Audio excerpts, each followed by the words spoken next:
Imagine one legally incapable girl who has some mental illness from the day she was born. One day, she meets a wonderful guy who seems to accept and love her for the first time ever. They fall in love and decide to go to the registry office to get married. Although it is forbidden in Kazakhstan to get married with legally incapable people, this couple decide to omit the fact of illness because their love seems to be so strong. A few months later, the husband sells all of their property, takes the money, and leaves the girl on the street without nothing. Another wonderful virgin girl seems to find the prince on the white horse for the first time in her life. They fell in love again and decide to get married. Few weeks later, this girl finds out that she is pregnant, but she is also gets sick with HIV. Nothing is left to do but to cry, continue treatment, and wait for the day of the death. This information I found out when conducting an interview with the manager of registry office in my district. According to the audience analysis, most of the people here are interested in the topic of premarital screening because they are concerned about their own health as well as the health of their loved ones. Some people also indicated that they are interested in the discussed topic because they also think about the future health of unborn child. I have studied several articles written by lawyers and doctors who argue about the importance of premarital screening. Making premarital screening compulsory on a legislative level can help to save thousands of lives and health of thousands of people. Today, I'm going to discuss the problem which Kazakhstani couples face on a daily basis.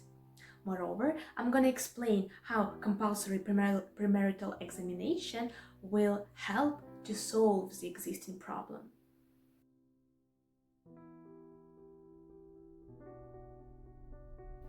Big number of couples in Kazakhstan get infected with some illnesses after the unprotected sexual contact with their spouses. And some of their children are also born with different disorders. According to the Code of the Republic of Kazakhstan on Family and Marriage, Article 12, the premarital screening is an optional measure and can be conducted only if both of the future spouses are agreed. Moreover, it is not required to inform each other about the results of medical examination. In fact, it is forbidden in Kazakhstan to get married with legally incapable person. Here, I personally see the contradiction because the registry office employee cannot anyhow check the fact of legal capacity of a person. Another point is that according to Kuchkarov and Nigmatov, in Asia, the percentage of consanguinity is high because parents want their daughters to live in a women-friendly environment. Consanguinity means the marriage when person marries a close relative, for example, cousin. This leads to the increasing risk of inheriting a recessive gene or the higher risks of mortality and having different disorders. The discussed problem is extremely important because such problems in the family can have the divorce as an inevitable consequence. This threatens the lives of people and unborn children. And moreover, this situation also affects the demographic situation in the country.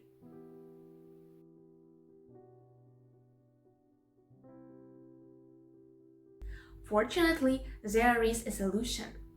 As long as many people cannot afford the premarital screening because of its cost, and some people get insulted when they are offered to get some medical screening before marriage, the state shall amend its law, exactly Article 12 in the Code of the Republic of Kazakhstan on Marriage and Family, and make the premarital screening a compulsory measure for free before marriage for everybody. According to a journal article, premarital screening programs in the Middle East from a human rights perspective, premarital screening is defined as testing couples who are planning to get married soon for common genetic blood disorders and infectious diseases such as hepatitis B, C, and HIV. Personally, I also tried to introduce these changes into the code. I participated in the contest of projects organized by UNICEF. My team is still waiting for the results in order to receive the financial support and continue actions in these directions, and I hope we will succeed.